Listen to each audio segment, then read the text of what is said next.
नमस्कार, आप देख रहे हैं दूरदर्शन किसान। कोरोना महामारी के खिलाफ लड़ाई में कृषि उपयोगी तमाम जानकारियों के साथ इस खास कार्यक्रम में आप सभी का स्वागत है। मैं हूं आपके साथ ज्योत्सना टंडन। आइए कार्यक्रम की शुरुआत करते हैं और सबसे पहले नजर डालते हैं सुर्खियों पर। कृषि विज्ञान केंद्र उजवा में रबी और खरीफ फसलों के बीच में दलहनी फसलों का समावेश। केंद्रीय श्रम एवं रोजगार राज्य मंत्री संतोष गंगवार ने भारत में युवाओं के लिए रोजगार परिणामों में सुधार की प्रतिबद्धता दोहराई। श्रम और रोजगार मंत्रालय और यूनिसेफ ने आशय वक्तव्य पर हस्ताक्षर किए। वर्ष 2021-22 में जल जीवन मिशन के तहत केरल के लिए केंद्रीय अनुदान को बढ़ाकर 1804.59 करोड़ रुपए कर दिया गया है। जारी है गेहूं की सरकारी खरीद, पिछले साल से 12.5% ज्यादा खरीदारी। कैच द रेन अभियान की कई उपलब्धियां, तेजी से हो रहा है जल संचयन ढांचों का निर्माण। और अब आइए देखते हैं समाचार विस्तार से। केंद्रीय श्रम एवं रोजगार राज्य मंत्री ने कहा कि सरकार शिक्षा और रोजगार के बीच एक ऐसा सेतु बनाना चाहती है जिससे कि भविष्य में हमारे युवाओं को रोजगार मिल सके और वे अच्छी शिक्षा प्राप्त कर सकें। कौशल विकास योजना जैसी कई ऐसे कार्यक्रम हैं जो कि समय समय पर हमारी सरकार लेकर आती रहती है। आइए दिखाते हैं इस पर आपको एक खास रिपोर्ट।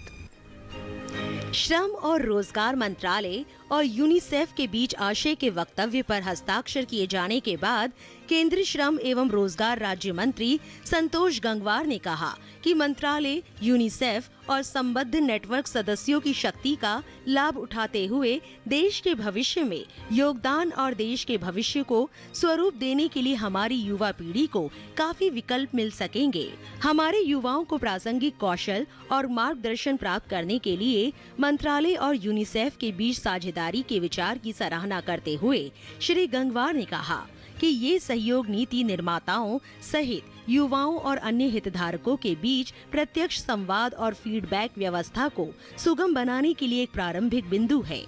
केंद्रीय श्रम एवं रोजगार राज्य मंत्री संतोष गंगवार ने कहा कि भारत युवाओं का देश है।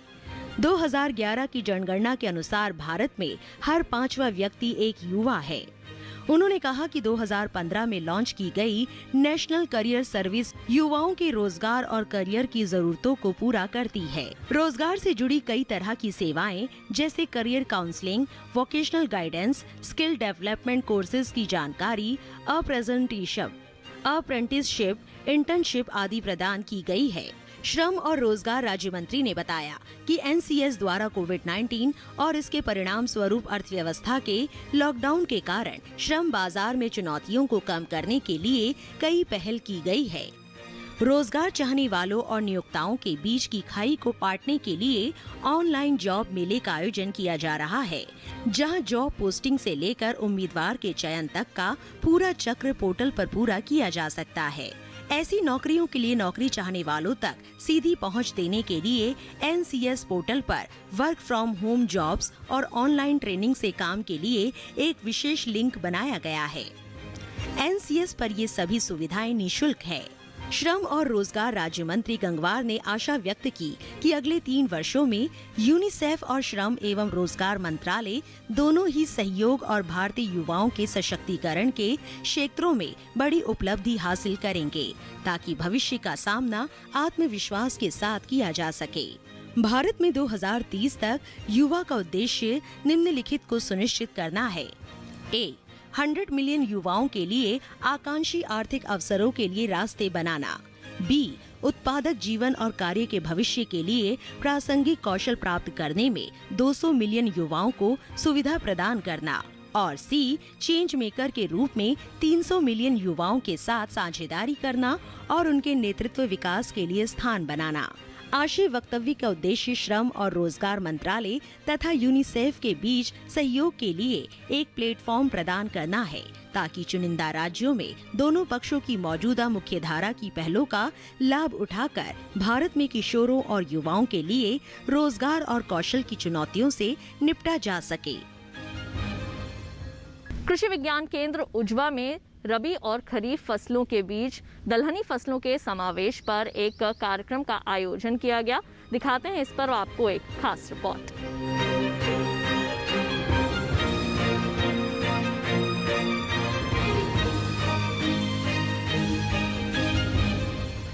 आपको बताना चाहूँगा कि आज हम लोगों ने दरियापुर कला गांव में, जो अलीपुर ब्लॉक दिल्ली में है, संतुलित उर्वरक प्रयोग पे जागरूकता अभियान किसानों के बीच में किया। हम लोगों ने ये बताने का प्रयास किया कि पौधों को कितने पोषक तत्व की आवश्यकता है, उनकी न्यूट्रिशन वैल्यू क्या है और उनका प्रयोग कब करना चाहिए, कैसे करना चाहिए। इसके अलावा हम लोगों ने ये भी बताने का प्रयास किया है कि उर्वरक का प्रयोग तभी करें जब आपकी मृदा स्वास्थ्य की जांच हो जाए, और जांच करने के लिए मृदा सैंपलिंग कैसे करेंगे, मृदा नमूना कैसे लेंगे, उसे टेस्ट करवाएंगे और उसके रिपोर्ट आने के बाद ही आप जो भी फसल ले सकते हैं उसका आप प्रयोग करेंगे। ये हम लोगों ने बताने का प्रयास किया। और आपको ये भी बताना चाहूँगा कि दरियापुर गला गाँव में एक प्रगतिशील किसान है जो कि नेशनल अवार्डी भी हैं, श्री सत्यवान जी। उनके गांव पे ये प्रोग्राम किया गया क्योंकि he is the emperor of leader है, एम्परर भी इस एरिया में, और इनको काफ़ी किसान फॉलो करते हैं। नियर अबाउट 50 से 60 किसानों ने पार्टिसिपेट किया। और इसमें जो तत्व थे क्या है, और उर्वरक पे जो भारत सरकार की अभी जो सब्सिडी योजना कल परसों लागू हुई उसके बारे में हम लोगों ने बताने का प्रयास किया। और खरीफ उर्द जो मिनिमम सपोर्ट वैल्यू है उसके ऊपर जो किसान जानना चाह रहे थे, कि जो भारत सरकार ने परियोजना है जिसने अनाउंस किया, वह भी हम लोगों ने बताने का प्रयास किया। समय हो चला है एक छोटे से ब्रेक का। जल्द लौटेंगे वापस अन्य जानकारियों के साथ। आप देखते रहिए दूरदर्शन किसान।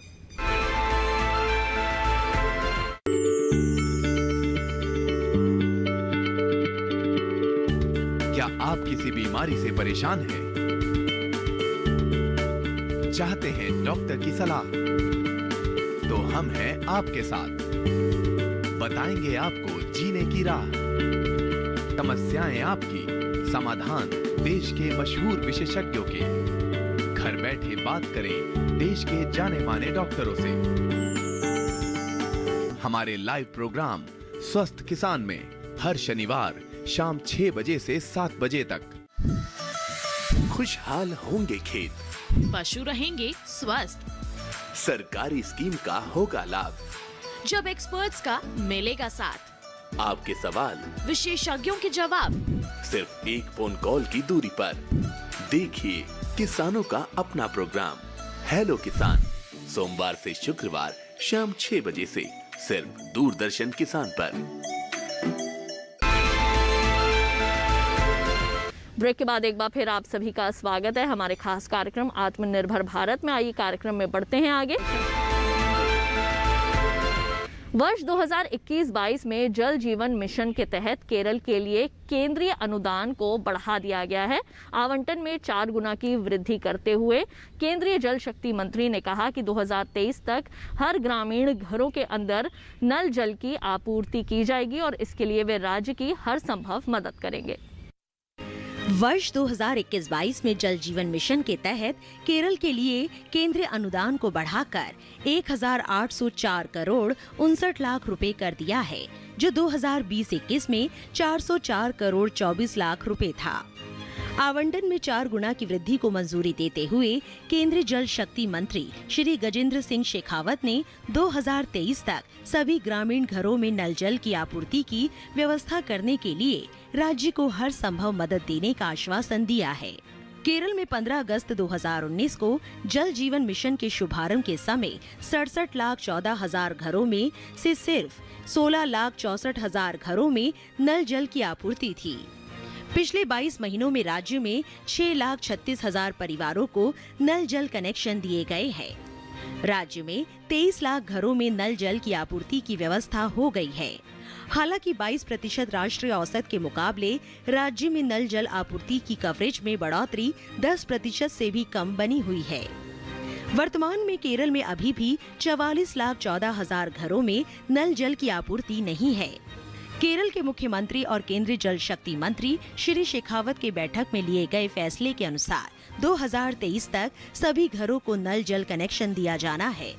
जल जीवन मिशन के तहत सभी घरों तक नल जल की आपूर्ति सुनिश्चित करने का लक्ष्य पाने के लिए राज्य सरकार ने 2021-22 में 29,37,000, 2022-23 में 6,68,000 और 2023-24 में 5,54,000 घरों में नल जल कनेक्शन देने की योजना बनाई है। केरल में जल जीवन मिशन के तहत वर्ष 2021-22 में जलापूर्ति कार्यों के लिए 3,689 करोड़ 32 लाख रुपए की सुनिश्चित उपलब्धता है।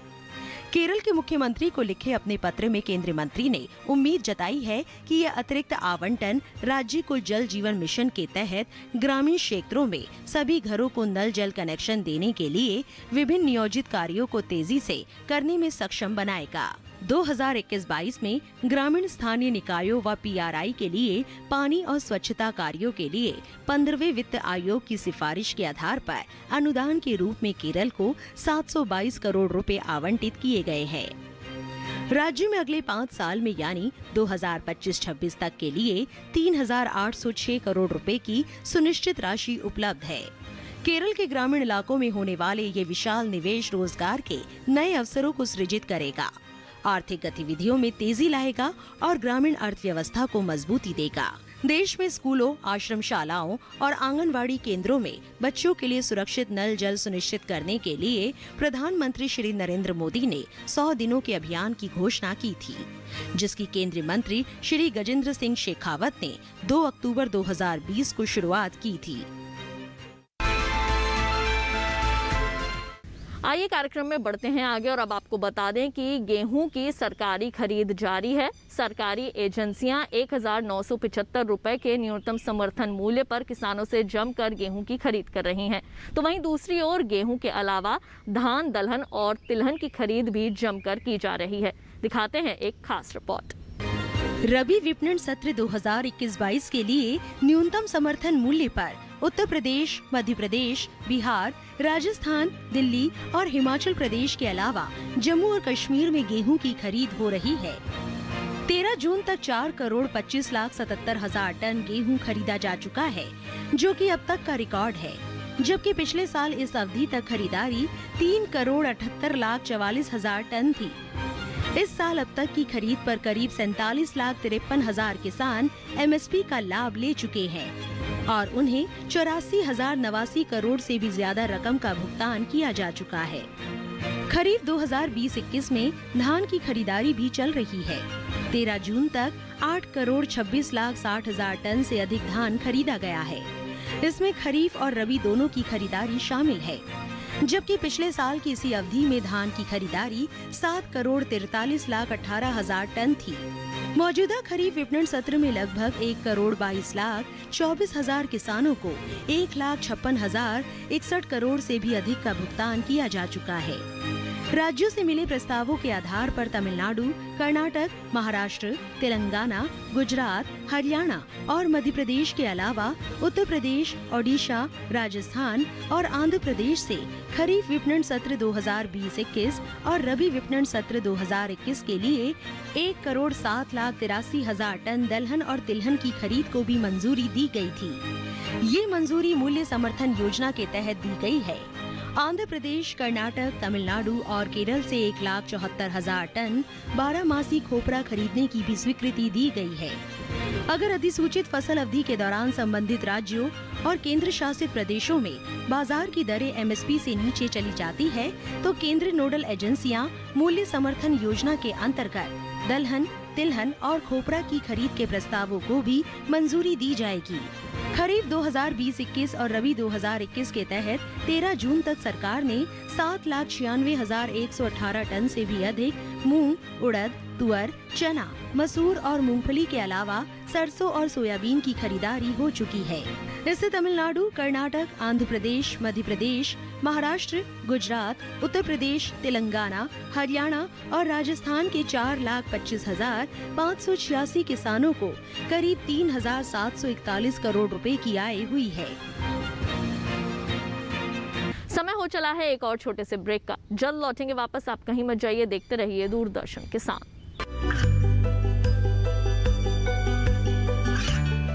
गांवों और पिछड़े क्षेत्रों में सरकारी योजनाओं की जानकारी पहुंचा।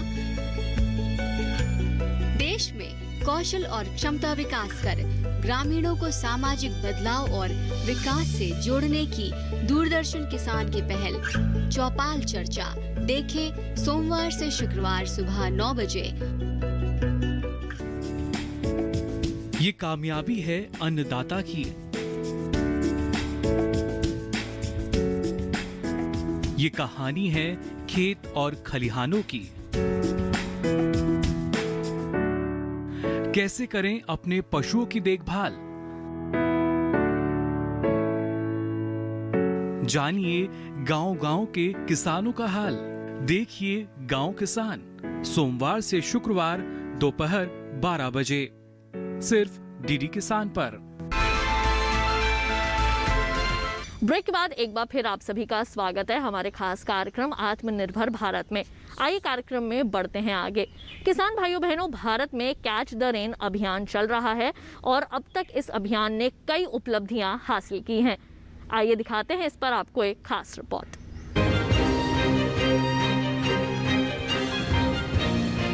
कैच द रेन अभियान की कई उपलब्धियां। तेजी से हो रहा है जल संचयन ढांचों का निर्माण। अत्यधिक दोहन की वजह से भूजल स्तर लगातार नीचे जा रहा है और बरसात का पानी बहकर बेकार चला जाता है। इसी बात को ध्यान में रखते हुए प्रधानमंत्री ने catch the rain where it falls when it falls अभियान के बिगुल फूका। अभियान का उद्देश्य कृत्रिम पुनर्भरण संरचनाओं का निर्माण, मौजूदा तालाबों और जल निकायों को पुनर्जीवित करना, नए जलाशयों का निर्माण और चेक डैम की व्यवस्था करना है। रतनलाल कटारिया की ओर से भेजे गए पत्र में सभी सांसदों से अपने अपने निर्वाचन क्षेत्र में इस अभियान के लिए ब्रांड एम्बेसडर के रूप में काम करने को कहा गया है। जल शक्ति अभियान कैच द रेन 2019 में भी चलाया गया था। तब ये पानी की किल्लत वाले सिर्फ 1592 ब्लॉकों तक सीमित था, जबकि ऐसे ब्लॉकों की संख्या बहुत ज्यादा है। इस साल दायरा बढ़ाकर अभियान को पूरे देश में लागू कर दिया गया है। कोविड-19 महामारी की चुनौतियों के बावजूद अभियान उपलब्धि हासिल कर रहा है। ग्रामीण विकास मंत्रालय ने 1,64,000 जल संरक्षण और जल संचयन ढांचे बनाए हैं। 1,82,000 नए ढांचों पर काम चल रहा है। इसके अलावा अभी तक 37,428 पारंपरिक ढांचों और वर्तमान जलाशयों का पुनर्निर्माण किया गया है। जल्द ही 42,000 अतिरिक्त ढांचों को नया रूप दिए जाने की उम्मीद है। ग्रामीण विकास विभाग के मनरेगा के तहत जल संरक्षण से जुड़े कुल 14,000 करोड़ रुपए का काम या तो चल रहा है या पूरा हो चुका है। ये अभियान केवल ढांचा निर्माण तक सीमित नहीं है, बल्कि इसमें फसल विविधीकरण, वन रोपण और जल उपयोग कुशलता पर सूचना के प्रसार को भी शामिल किया गया है। कृषि विभाग ने कृषि विकास केंद्रों के माध्यम से 1,488 प्रशिक्षण सत्र आयोजित किए। उचित फल और WUE पर लगभग 53,000 किसानों को प्रशिक्षित किया जा रहा है। बीज के लगभग 22,000 पैकेट और 2,35,000 पौधे वितरित करके किसानों से उचित फसल की ओर मुड़ने का आह्वान किया गया है। प्रधानमंत्री ने भी सभी 2.5 लाख ग्राम सरपंचों के साथ साथ सभी राज्यों के मुख्यमंत्रियों को पत्र लिखकर इस अभियान की सफलता में सक्रिय रूप से योगदान देने को कहा है। और अब समय हो चला है आपको मिलवाने का हमारे आज के सफल किसान से, जिन्होंने खेती किसानी के क्षेत्र में अपना नाम कमाया है, खेती किसानी के क्षेत्र में अपना योगदान दिया है। केवल अकेले नहीं चले बल्कि दूसरे किसानों को भी साथ लेकर प्रगति के पथ पर आगे बढ़ रहे हैं। तो आइए देखते हैं उनकी सफलता की ये गाथा। साल 1947 में पंजाब के अमृतसर के गांव दबुर्जी में जन्मे बलदेव सिंह ढिल्लों एक किसान और कृषि वैज्ञानिक हैं। इनकी उम्र 72 वर्ष है। बलदेव सिंह ढिल्लों ने खालसा कॉलेज अमृतसर से कृषि में BSc और MSc पंजाब कृषि विश्वविद्यालय से स्नातक की पढ़ाई पूरी की थी और इन्होंने भारतीय कृषि अनुसंधान संस्थान नई दिल्ली से डॉक्टरेट की उपाधि प्राप्त की थी। इन्होंने 350 शोध प्रकाशन और कई किताबें प्रकाशित की हैं। वर्तमान में भारत में पंजाब कृषि विश्वविद्यालय के कुलपति हैं। इन्होंने भारतीय कृषि अनुसंधान परिषद में सहायक महानिदेशक और पंजाब कृषि विश्वविद्यालय और गुरु नानक देव विश्वविद्यालय में अनुसंधान निदेशक के रूप में काम किया है। इन्होंने वर्ष 1976 से 78 में और 2007 से 11 तक जर्मनी के अंतर्राष्ट्रीय मक्का और गेहूं सुधार केंद्र में काम किया है। साथ ही वर्ष 1989 में मक्का ब्रीडिंग, जेनेटिक्स और बायोटेक्नोलॉजी पर बर्मिंघम विश्वविद्यालय में काम किया है। बलदेव सिंह ढिल्लो जुलाई 2011 से पंजाब कृषि विश्वविद्यालय के कुलपति के रूप में काम कर रहे हैं। उनके गतिशील नेतृत्व के तहत पंजाब कृषि विश्वविद्यालय ने कई प्रशंसा अर्जित की है। वर्ष 2017 में भारतीय कृषि अनुसंधान परिषद द्वारा भारत में सर्वश्रेष्ठ कृषि विश्वविद्यालय और तृतीय सर्वश्रेष्ठ कृषि अनुसंधान संस्थान के रूप में रैंक की गई।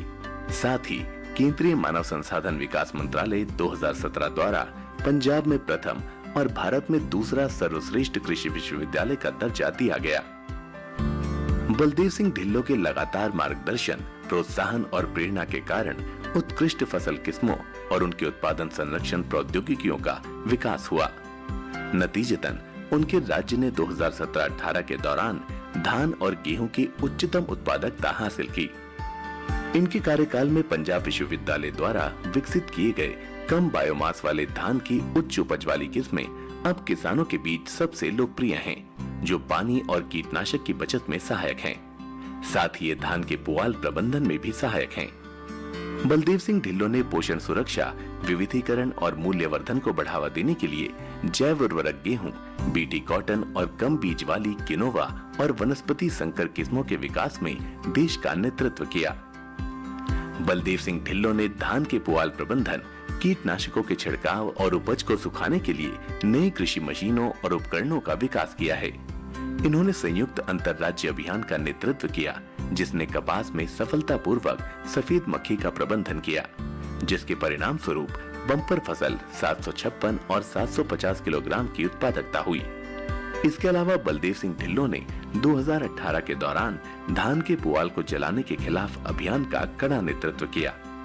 अपनी लगन और कड़ी मेहनत से इन्होंने देश विदेशों में कृषि के नए आयाम बनाए और कृषि के क्षेत्र में कई सारी नई उपलब्धियां भी हासिल की हैं, जो देश के लिए बहुत ही लाभकारी सिद्ध हुई।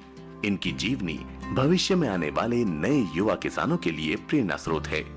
इनके दिखाए हुए रास्ते पर चलकर प्रगतिशील किसान भी अपने लक्ष्य को हासिल कर सकते हैं।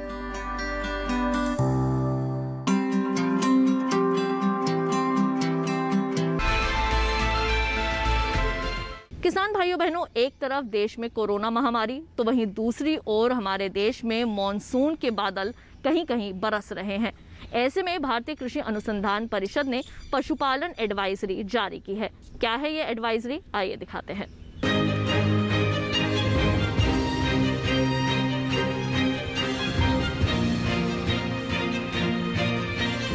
बरसात के दौरान पशुओं को कई तरह की बीमारियां लगती है। इसके लिए टीकाकरण होता है। पशु चिकित्सकों ने डोर टू डोर टीकाकरण करने की सलाह दी है। साथ ही पशुपालकों से कहा गया है कि पशुओं को नियमित रूप से खनिज मिश्रण देते रहे। खासकर दुधारू पशुओं के लिए खनिज की मात्रा 50 से 60 किलो प्रतिदिन होनी चाहिए। देश कोरोना महामारी के संकट से भी जूझ रहा है। सरकार ने पशु, मुर्गियां या फिर उनके लिए दवाएं वगैरह खरीदने की अनुमति दे रखी है। खरीदारी करते समय पर्याप्त दूरी बनाए रखें और साफ सफाई का भी ख्याल रखें। दूध निकालते समय, चारा देते समय या फिर पशुओं को एक जगह से दूसरी जगह बांधते समय भी साफ सफाई बनाए रखें। कोई भी काम करने से पहले और बाद में साबुन से हाथ धोते रहे। जहां हरे चारे या सांद्र भोजन की कमी दिखाई दे रही है, वहां किसान गेहूं, मक्का, गेहूं की भूसी, सरसों की खली और नमक का इस्तेमाल करते हुए घर पर ही चारा तैयार कर सकते हैं। पशु बांधने की जगह के फर्श को फिनाइल से साफ करते रहे। तबेले को संक्रमण मुक्त करने के लिए रखें। सोडियम हाइड्रोक्लोराइड, हाइड्रोजन पेरोक्साइड या सोडियम हाइड्रोक्साइड का इस्तेमाल किया जा सकता है। पानी पीने और चारे वाली नान को भी संक्रमण से बचाने के लिए कली का लेप कर ले। किसी भी रसायन का छिड़काव पशु के शरीर पर, उसके चारे पर या दूसरे भोजन पर ना करे। ये भी ध्यान रखें कि आपका पशु ज्यादा देर तक भूखा प्यासा ना रहे। इससे पशु कुपोषण का शिकार हो सकता है। जिन किसानों के पास स्मार्टफोन है वो आरोग्य सेतु ऐप जरूर डाउनलोड कर ले। ये भारत सरकार का ऐप है जो कोविड-19 की निगरानी रखता है और लगातार दिशा निर्देश जारी करता रहता है।